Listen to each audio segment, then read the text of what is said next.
আসসালামু আলাইকুম প্রিয় শিক্ষার্থীবৃন্দ, তোমরা সবাই কেমন আছো? আশা করি তোমরা সবাই ভালোই আছো। তোমাদের সাথে আছি আমি ইকবাল মাসুক, প্রভাষক হিসাব বিজ্ঞান, Jaflong Hanifa Khatun Memorial college, Wenger Sylhet.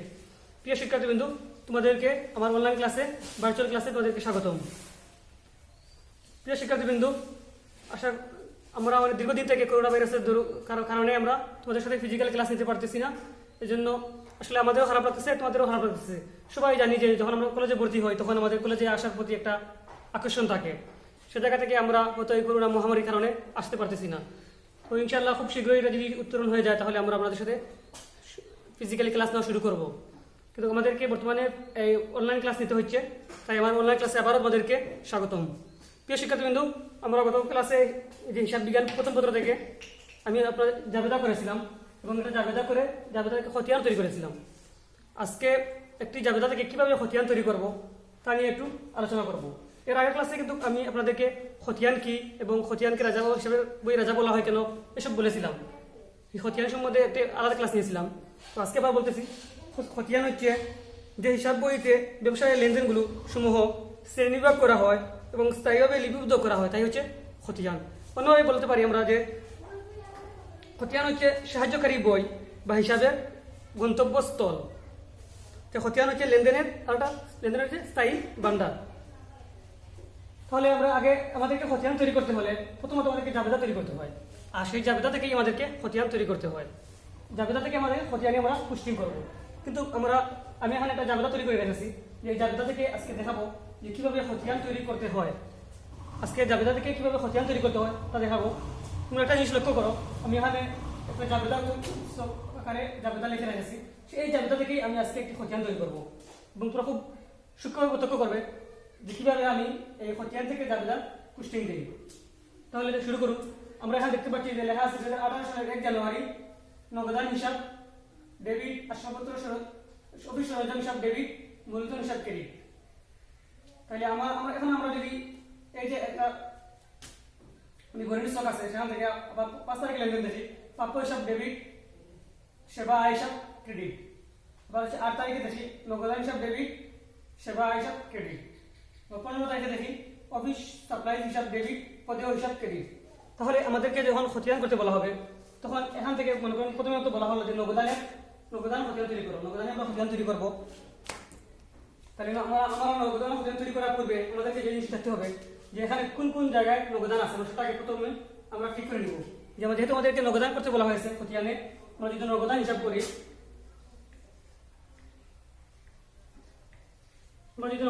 তাহলে আমাদেরকে প্রথমে দেখতে হবে এই নগদ দফা কোথায় জায়গায় আছে সেটা আগে দেখবো, সেখান থেকে এখানে নিয়ে পুস্টিং দিব। তাহলে আমরা এখানে যা থাকবে, যেদিকে থাকবে টাকাটা ঠিক তার সেদিকেই বলে উঠবে, কিন্তু নামটা তার অপোজিট, তার বিপরীত নামটা নিবে। তাহলে এখানে আমাদের একটু যে নগদ আছে, এখানে আছে মূলধন হিসাবে, তাহলে নগদান আছে ডেবিট দিকে। এটা জিনিসটা হয়, এখানে ডেবিট দিকে আছে 1,50,000 টাকা, কিন্তু এর ক্রেডিট নাম হচ্ছে মূলধন হিসাব। তাহলে আমরা যখন নগদান তৈরি করব তখন আমরা এই নগদান কোথায় আমরা দেখে নিব। তাহলে আমরা প্রথমে দেখতে পাচ্ছি 1 তারিখের মধ্যে নগদান আছে, সেটা ডেবিট দিকে আছে। তারপরে আবার আমরা দেখতে পাচ্ছি যে 8 তারিখে নগদান লেনদেন আছে, সেটা হচ্ছে ডেবিট দিকে, আর এখানে কোনো নগদান লেনদেন নেই। তাহলে আমরা এখান থেকে প্রথমত বাছাই করে নিব যে নগদান আমরা এখানে দেখতে পাচ্ছি যে 1 জানুয়ারি ডেবিট দিকে আছে। তাহলে আমরা এখানে লিখবো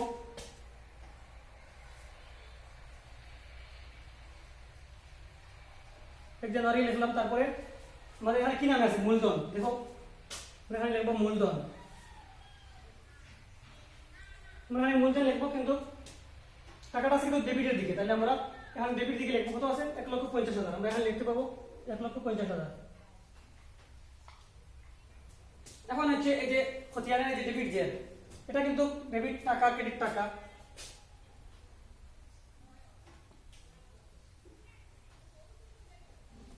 এখানে টাকা লেখা যাবে না, এটা হচ্ছে জে বা ব্যালেন্স। তাহলে আমরা এখানে মূলধন আছে 1,50,000 টাকা, এটা কোন দিকে আছে, ডেবিট দিকে। তাহলে আমরা জেরে সে ঠিক ডেবিট দিকে লিখবো এটা।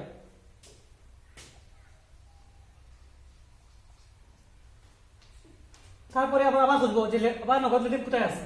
আমরা আবার দেখতে পাচ্ছি যে 8 জানুয়ারি নগদ লেনদেন আছে, কিন্তু এর বিপরীত নাম আছে সেবা হিসাবে। কি নামে আছে, সেবা হিসাব। তাহলে আমরা এখানে লিখে দেবো সেবা হিসাব। তাহলে তারিখ কত? 8 জানুয়ারি। তাহলে কি আছে? সেবা হিসাব।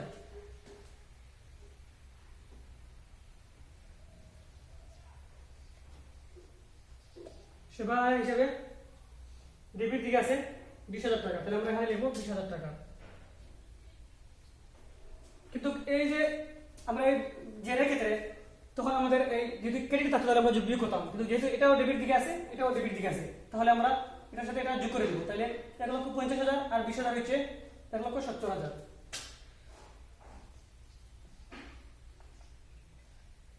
তাহলে আমাদের আর তোমাদের এখানে কোনো নগদানের কোনো লেনদেন দেখতে পারতেছি না, তাহলে নগদান হিসাবটা তৈরি হয়ে গেল। এই হচ্ছে নগদান হিসাব। ঠিক এভাবে আমরা প্রত্যেকটা হিসাবে এভাবে খতিয়ান তৈরি করতে পারবো।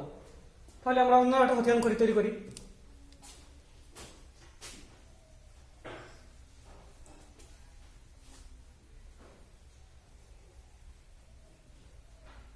আমাদের খতিয়ানে সব ঠিক থাকবে। আমাদের পরবর্তীতে লেনদেন কি আছে, ধরুন আমরা এই মূলধন হিসাব তৈরি করি। তাহলে আমরা মূলধন হিসাবটা এখন মূলধন হিসাবে আমরা খতিয়ান করব।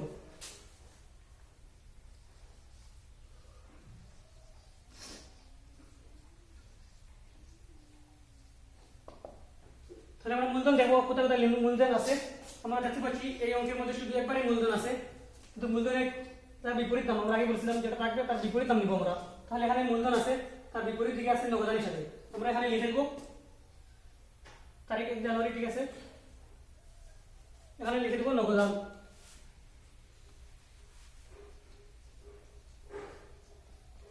নগদান হিসাব ক্রেডিট দিকে আছে 2,10,000 টাকা, তাহলে আমরা এটা ক্রেডিট দিকে লিখবো।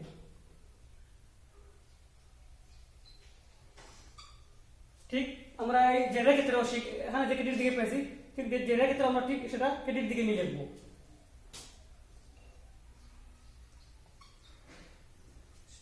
আমাদের এখানে আর কোনো মূলধন হিসাব নেই, যদি থাকতো তাহলে ডেবিট দিকে আমরা বিয়োগ করতাম, ক্রেডিট দিকে তাহলে তার সাথে যোগ করতাম। তাহলে যেহেতু এখানে নেই তার মধ্যে আমাদের মূলধন হিসাব তৈরি হয়ে গেল, আমাদের মূলধন খতিয়ান হয়ে গেল, যে হচ্ছে মূলধন খতিয়ান। আমরা আরেকটা জিনিস দেখো, আমি আরেকটা করি তাহলে আরো কনসেপ্ট আরো ক্লিয়ার হবে। মনে করেন এখন আমরা সেবা আয় হিসাবে আমরা খতিয়ান করবো। সেবা আয়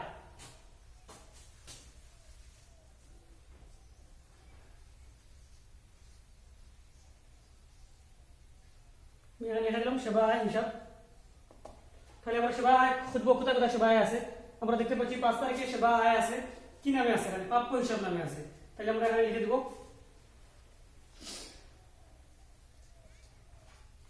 জানুয়ারি 5 তারিখ সেবা আয় ক্রেডিট দিকে আছে প্রাপ্য হিসাব, আমরা এখানে প্রাপ্য হিসাব লিখবো।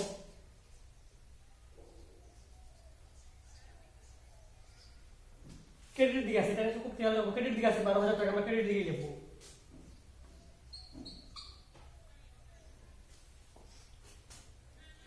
তাহলে আমাদের এই যেটাও ঠিক ক্রেডিট দিয়ে যাবে 12,000 টাকা। তারপরে আমরা দেখবো সেবা আর কোথায় আছে। আমরা দেখতে পাচ্ছি আবার 8 তারিখে সেবা আয় আছে, কি নামে? নগদান নামে। আমরা এখানে লিখে দেবো 8 তারিখ জানুয়ারি 8। তারপর এখানে কি নামে আছে? নগদান নামে আছে। কোন দিকে আছে? ক্রেডিট দিকে আছে। কি কত টাকা আছে? 20,000 টাকা আছে। তাহলে আমরা ক্রেডিট দিকে নগদান হিসাব লিখবো, টাকাটা ক্রেডিট দিকে। তাহলে আগে ছিল ক্রেডিট দিকে, এখন ক্রেডিট দিকে। তাহলে এখন হচ্ছে 20,000 আর এখানে হচ্ছে 20,000 টাকা। দেখো আমরা আগে যখন ডেবিটে ডেবিটে যোগ করেছিলাম, ঠিক এখন ক্রেডিট ক্রেডিট যোগ হবে। যদি ডেবিটে ক্রেডিট হতো তাহলে আমরা যোগ বিয়োগ করতাম। তাহলে এখানে আমরা আগে পেয়েছিলাম 12,000 সাথে আবার ক্রেডিট দিকে, আবার এখানে ক্রেডিট দিকে। তার মানে 12,000 আর 20,000 হচ্ছে, এটা দুটো যোগ করবো, যোগ করলে হচ্ছে 32,000 টাকা। তার মানে আমাদের খতিয়ান তৈরি করা হয়ে গেল, মানে আমাদের সেবা হিসাব খতিয়ান তৈরি করা হয়ে গেল। এখন আমরা এই পদে হিসাব একটি খতিয়ান করি।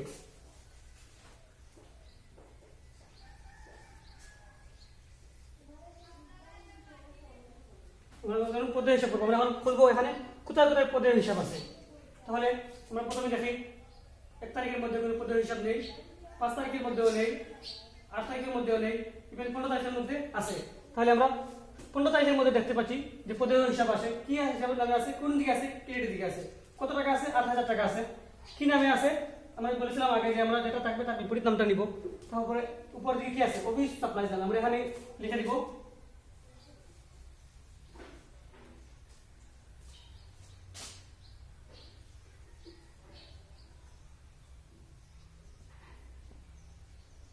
পনেরো তারিখে অফিস সাপ্লাই, আমরা এখানে লিখে দেব অফিস সাপ্লাই।